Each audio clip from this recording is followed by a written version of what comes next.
Bonjour à tous, chers amis, après cette longue absence sur la chaîne, je vais essayer de revenir beaucoup plus régulièrement pour essayer de vous fournir des vidéos plus intéressantes les unes que les autres.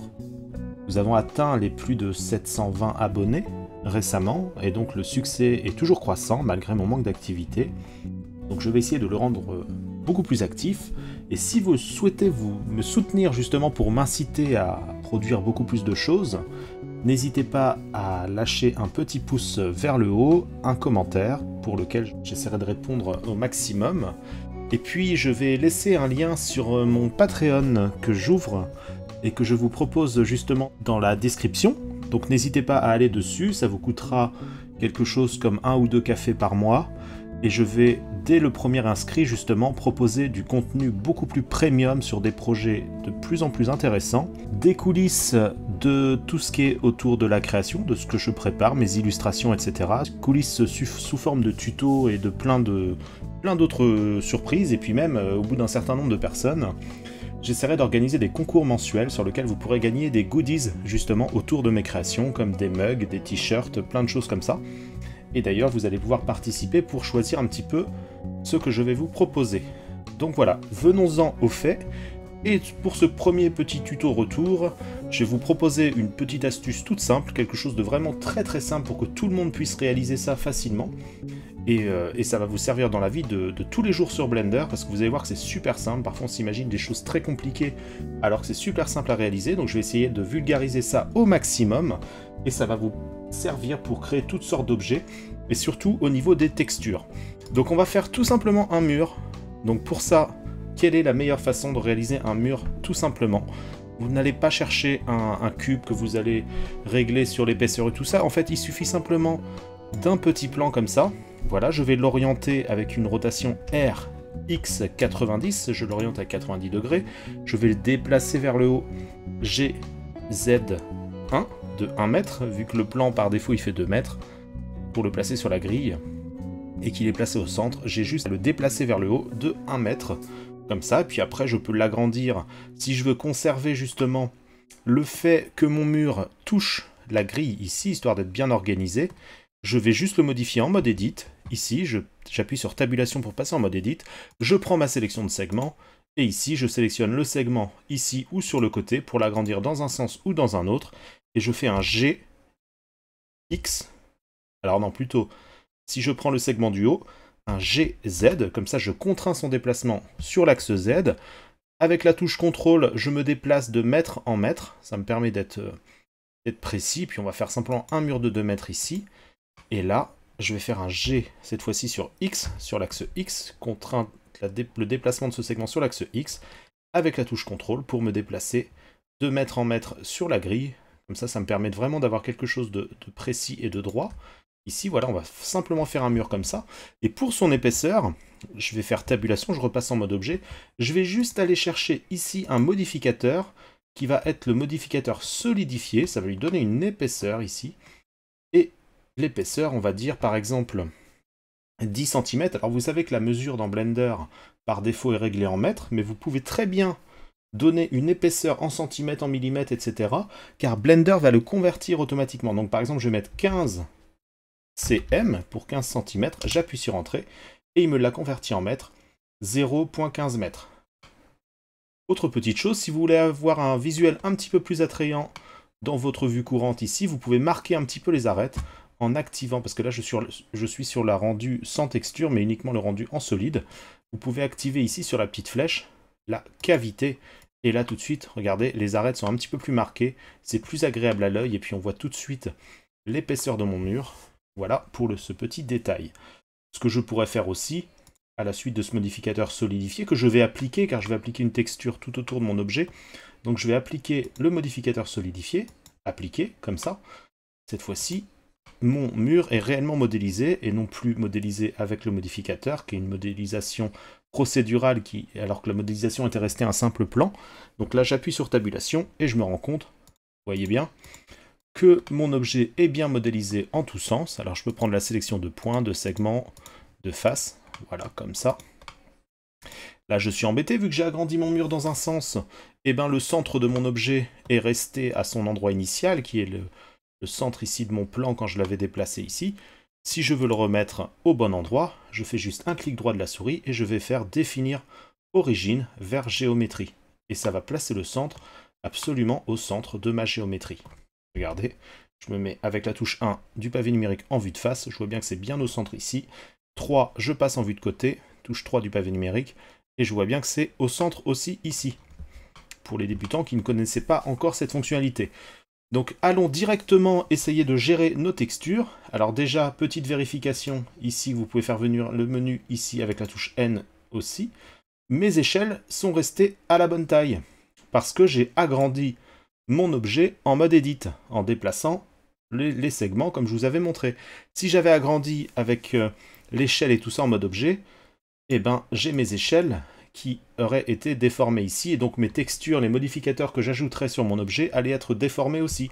Donc pour corriger ça, donc là c'est pas le cas parce que j'ai modifié mon objet en mode edit, et ben sinon vous faites un CTRL A et vous appliquez ici les échelles, et comme ça nos échelles seront toujours sur 1, 1, 1, histoire de ne pas avoir des modificateurs ou des textures déformées. Très important à savoir, petit rappel pour ceux qui ne connaissaient pas aussi tout cela. Venons-en aux textures dès maintenant. Donc comme je vous ai dit, on va essayer de faire ça très simplement, pour que vous puissiez utiliser ça pour tous vos objets très facilement, juste avec n'importe quelle texture, une photo que vous prenez avec votre smartphone, une photo que vous récupérez à droite à gauche, vous allez pouvoir l'utiliser très facilement pour faire vos textures, et pour pouvoir étendre vos textures le plus facilement du monde. Pour ça, on va passer tout simplement dans UV Editing, ici. Je vais... Donc là, je suis en mode edit, automatiquement sur cette interface, mais sinon, vous pouvez passer en mode edit directement. Je vais appuyer sur A pour sélectionner tous les objets ici. Donc là, j'ai un dépliage de base, mais qui n'est pas du tout adapté, comme vous voyez. Et puis, tout simplement, je vais faire U, comme ça, et je vais mettre déplier. Alors là, ça n'a pas fonctionné, je vais mettre UV projection intelligente. Ici, je vais mettre une marge d'île pour séparer les différents plans de mon dépliage. Ici, je vais écarter un petit peu ici, comme ça va mettre de l'espace entre mes différentes faces qui vont être dépliées. Déplier de manière intelligente, petite marge d'île. Voilà, je mets OK. Et là, je me retrouve avec tous les éléments, ici, comme vous voyez, de mon mur. Donc, j'ai les parties ici, avant, arrière, les côtés ici, comme ça, ici, et les côtés ici, que vous retrouvez ici, là, et voilà, tout simplement. Et la marge d'île que j'ai indiquée correspond à l'espacement entre le mur de cette façon-là. Maintenant, ce que je vais faire ici, alors là, ça a disparu, mais attention, dès que je vais... Là, on croit que ça a disparu, mais dès que je vais resélectionner tous mes objets ici, et bien tout de suite, je vais avoir à nouveau tous mes plans de texture qui vont s'afficher, parce que par exemple, si je sélectionne que celui-là, j'ai que celui-là d'affiché, que celui-là, celui-là, et ainsi de suite. Alors j'appuie sur A, ici comme ça. Je pourrais les repositionner, faire des rotations, etc. comme je le souhaite, tout simplement en plaçant mon curseur là avec R. Alors je sélectionne aussi ici la face en question, avec sélection de face ici, parce que là j'étais en sélection de points. Et je peux faire une rotation par 90 degrés aussi par exemple. Et je pourrais les mettre dans le même sens. Alors je vais faire un CTRL Z, on va laisser ça comme ça pour l'instant. J'appuie sur A ici pour sélectionner toutes les faces et que toutes les faces soient visibles ici. Et je vais aller chercher ma fameuse image. Une image que vous pouvez retrouver sur internet, etc. Alors là, moi je passe juste par ce que vous ne voyez pas vu que j'enregistre uniquement ma fenêtre Blender, mais je passe juste par une fenêtre d'explorateur et je glisse mon image directement ici. Hop, et je la retrouve là. Alors pour ne pas avoir à vous soucier justement des proportions au niveau de votre mur, préférez plutôt une image carrée. Donc là, je reprends une image carrée, donc c'est facile, hein, vous la retranchez dans Photoshop ou ailleurs. Une image carrée, comme ça les proportions vont être respectées. Donc là, ici, j'ai mon mur ici. Si je sélectionne ici, voilà, j'ai ma texture là, etc., etc. Alors pour afficher la texture sur mon mur, bien sûr, je vais me mettre dans ce rendu-là pour afficher les textures. Alors, les deux derniers, hein. Ça pourrait être celui-là aussi. Histoire de voir un petit peu ce que ça donne. Alors là, je me rends compte que mes textures ne sont pas affichées, c'est normal, parce que l'image que j'ai créée ici, le JPG1, là que j'ai glissé ici directement, donc ça l'a créé tout simplement en la glissant, et ça a pris la forme de l'image que j'ai glissée ici. Donc moi, je vous ai dit, préférez une image carrée pour ne pas vous soucier des proportions, eh ben, faut que je l'indique aussi ici. Et là, donc je vais faire nouveau, hop, je crée une nouvelle texture pour mon mur, et dans couleur de base, au lieu de rester sur une couleur de base, je vais chercher mon image en question. Je mets texture, image, hop, et là, dans ouvrir, j'ouvre ma fameuse image en question, qui est carré ici. Voilà, et là, ça va s'afficher exactement comme je l'ai rendu ici. Et partout autour aussi. Donc, très bien. Et si je veux modifier tout ça facilement, eh ben j'ai juste, si je veux réduire la taille des tâches, etc., bah, je vais sélectionner mon image ici, donc bien sûr avec la sélection de facette ici, hein, et pas de point ni de segment, facette ici, et là, regardez, je peux retourner R, avec CTRL, je fais par étapes, histoire de pouvoir obtenir une vue droite facilement, avec G, je déplace ma texture aussi, je pourrais très bien l'agrandir avec S, etc., etc. Alors là, je vois pas le changement, c'est parce que c'est de l'autre côté, hein, il me semble. Voilà, c'est plus la texture de l'autre côté. Et je déplace ma texture sur la forme comme je le souhaite. Ici. L'autre face, ça pourrait très bien... Alors, le mieux, c'est que ce soit à un endroit différent partout.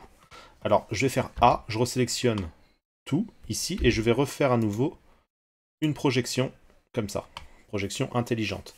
Et après, pour modifier facilement tout ça, une fois que tout ça est réglé, donc que la couleur ici correspond bien à la texture, etc., si je veux modifier ici, je peux aussi arriver dans Texture Paint, voilà, comme ça.